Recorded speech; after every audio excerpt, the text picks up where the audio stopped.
Hi everyone! Welcome to Sulit Tech Reviews. So marami sa inyo guys yung nagko-comment at nagme-message sa akin at nagtatanong kung pwede daw ba ako magbigay ng mga tips kung paano ko ginagawa yung mga videos ko dito sa channel. So ito na yun guys. So medyo personal ang pag-uusapan natin ngayon.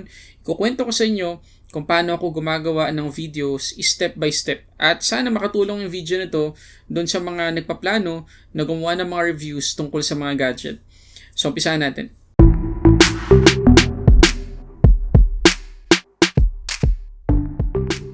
Okay, so before tayo mag-start guys, gusto ko muna kayo i-invite na mag-subscribe dito sa channel natin at i-click na rin yung notification bell dyan sa baba. Okay, at disclaimer lang guys na hindi ako nagsasalita on behalf of other tech reviewers na napapanood nyo dito sa Pilipinas. May kanya-kanya kaming paraan ng paggawa ng videos at yung pagkakasunod-sunod ng paggawa ko ng videos ay pwedeng hindi kapareho ng ibang tech reviewers. So guys, tandaan nyo na yung mapapanood nyo ngayon ay process ko lang. Process lang dito sa Sulit Tech Reviews.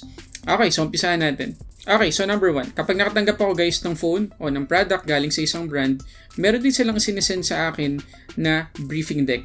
Document yun guys kung saan makikita namin yung full detail nung specs nung product na yun. So hindi na namin kailangan hanapin yung buong specs online. Pero kahit ganun, gumagawa pa rin ako ng sarili kong research tungkol sa iba't ibang mga article na naka-experience na sa product na yon. Pinupuntahan ko din yung mismong website nung product na i-review ko para makakuha pa ng ibang info.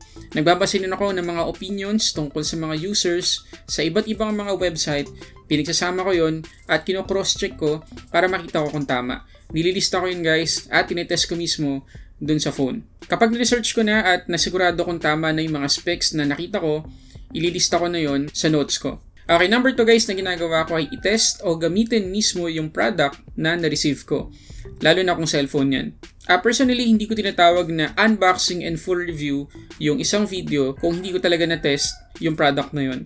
Kung hindi ko yun na-test, ginawan ko agad ng video, in-unbox ko siya at ibinigay ko yung first impression ko. Ang tawag doon ay unboxing and first impression at hindi full review. Mahalaga guys na i-test namin or i-test ko yung product na yun lalo na kung cellphone para masabi ko talaga sa inyo yung na-experience ko dun sa phone na yun. Okay, number 3 na ginagawa ko, habang ginagamit or tinetest ko yung gadget o yung phone na yun, inililista ko na rin kasabay nun yung pros and cons. Laging yung tatandaan guys na walang perfect na gadget lalo na cellphone. Tandaan nyo na yung mga gadget na ginagamit natin ngayon, although maganda yung performance, ay gawa pa rin ng imperfect human. Therefore, yung product na yun, imperfect din.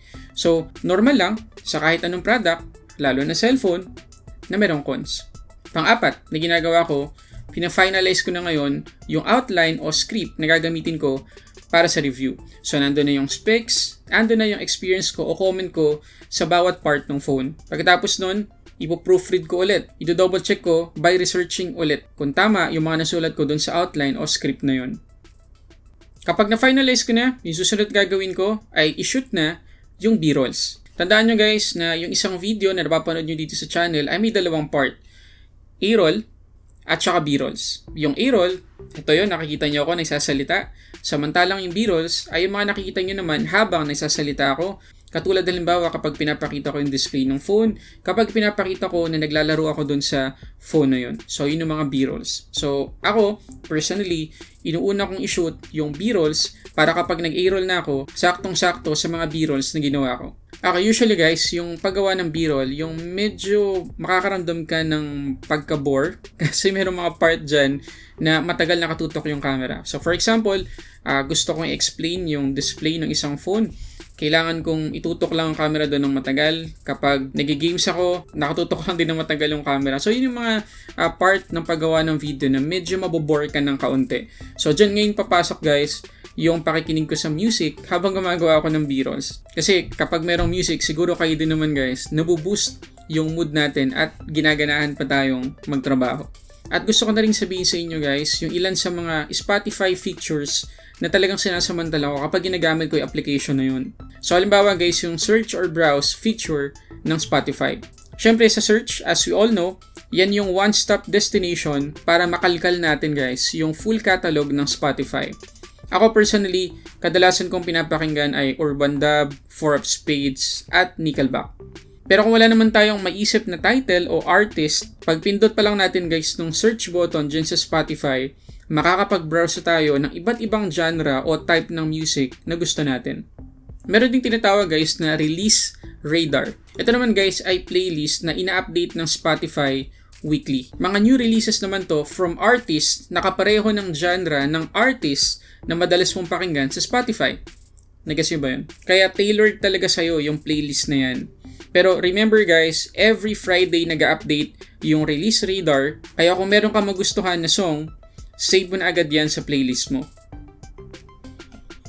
Okay, speaking of playlist, alam naman natin guys, diba, kapag playlist, ibig sabihin nun, makagawa tayo ng collection of songs o music na nagustuhan natin. Pero what if guys, wala tayong maisip na kanta o artist na gusto natin? Well, meron namang ginawang playlist ang Spotify para sa atin. Ako personally, na-enjoy ko to kasi halimbawa, gusto ko makinig sa 80s love songs. Merong playlist yan ang Spotify. Kung gusto ko makinig ng 90s love songs, meron din yan sa Spotify.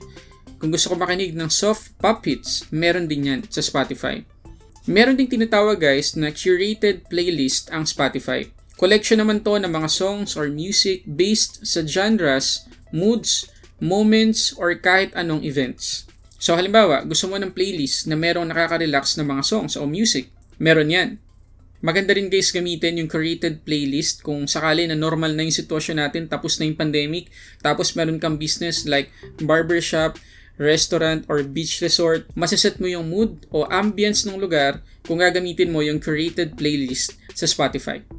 Okay, ngayon guys, kung babalikan naman natin ang paggawa ko ulit ng videos o reviews dito sa channel ko, isa pa sa mga nakakatulong sa akin ay yung pakikinig ng podcast from other tech reviewers sa ibang bansa like MKBHD, The Verge, or SuperSaf. Alam niyo ba na meron silang podcast? Pwede nating hanapin guys yung Waveform, The Vergecast, at saka SuperSaf Speaks. Yan yung ilan sa mga pinapakinggan ko. At ang maganda dito guys sa Spotify, pwede mong i-download yung mga podcast. So kahit offline ka sa susunod, mapapakinggan mo pa rin yung mga gusto mong podcast. So what if guys, sa mga pinapakinggan mong playlist na inirecommend sa'yo ng Spotify, merong mga kanta doon na hindi mo masyadong nagustuhan o ayaw mo nang mapakinggan ulit? Well, malaking tulong guys yung like or hide or like and hide ng Spotify. Kapag nakikinig na tayo guys ng music sa Spotify, merong heart doon sa kaliwa, meron namang hide icon doon sa kanan, yan naman yung hide button. Pindutin lang natin yung heart para ma-save mo sa favorites yung song at mabalikan mo next time. Makakatulong din guys yung heart na yan para malaman ng Spotify kung anong songs yung i-recommend sa'yo next time. Pindutin mo naman yung hide button kung ayaw mo sa song na yon at never na yung i-recommend sa'yo ng Spotify. So yan yung ilan sa mga features guys na ginagamit ko habang sinushoot ko yung B-rolls. Ngayon, kapag tapos ko na guys yung B-rolls, tsaka ko ngayon isushoot yung A-roll. At na-explain ko sa maikli kung ano yung A-roll guys. Ito yon, nakikita nyo ako. So dito ko ngayon guys sinasabi sa A-roll, lahat nung na-research ko, lahat nung inilista ko dun sa outline o sa script. So tapos na tayo guys sa B-rolls, na-shoot na rin natin yung A-roll. Ang susunod na ay yung pag-edit. At dito na ako medyo relax ng kaunti guys kasi alam kong malapit na akong matapos. Hindi pa laging 100% perfect yung mga nagagawa kong video. Pero para ma-sure ko guys na tama lahat ng pagkakakat ko, pagkaka-edit ko sa video ko, pagkatapos kong i-edit yung buong video, pinapanood ko siya from start to finish. Siguro mga 2 o 3 beses. Okay, so yun guys yung pagkakasunod-sunod o process na ginagawa ko sa paggawa ng review o video dito sa channel natin. Ngayon, before tayo magtapos, gusto ko lang magbigay ng kaunting advice dun sa mga gustong mag-review din ng mga gadget dito man sa YouTube or sa website. Okay, number 1, wag kayong gagawa ng video kung wala kayong outline or script. Kasi ang malaking tendency nun, makapagbigay kayo ng misinformation o maling impormasyon sa nanonood sa inyo. At yan ang iniingatan namin sa paggawa ng video. Number 2, wag kayong matatakot na sabihin sa review na gagawin ninyo yung cons o hindi maganda tungkol dun sa product na tinetest ninyo o nire-review. At panghuli, wag ninyong i-upload nang hindi nyo dinodouble check. Meron din ako mga videos dito sa channel na meron akong hindi nakitang mali. Kasi 1 o 2 beses ko lang pinanood. So mas maganda kung hanggang 3 beses nyo panoorin yung video na ginagawa ninyo. Okay, so yan guys yung process na ginagawa ko sa paggawa ng video o review dito sa channel. Sana nakatulong sa inyo at sana nagkaroon kayo ng idea kung paano ko tinatapos yung mga reviews na napapanood nyo dito sa channel. Kung nagustuhan nyo itong video na to, pakihit yung like button dyan sa baba. At kung hindi ka pa nakasubscribe, pakihit na rin yung subscribe button at i-click mo na rin yung notification bell. So yun muna guys, maraming salamat sa panonood para sa samot-saring unboxing reviews. This is Sulit Tech Reviews.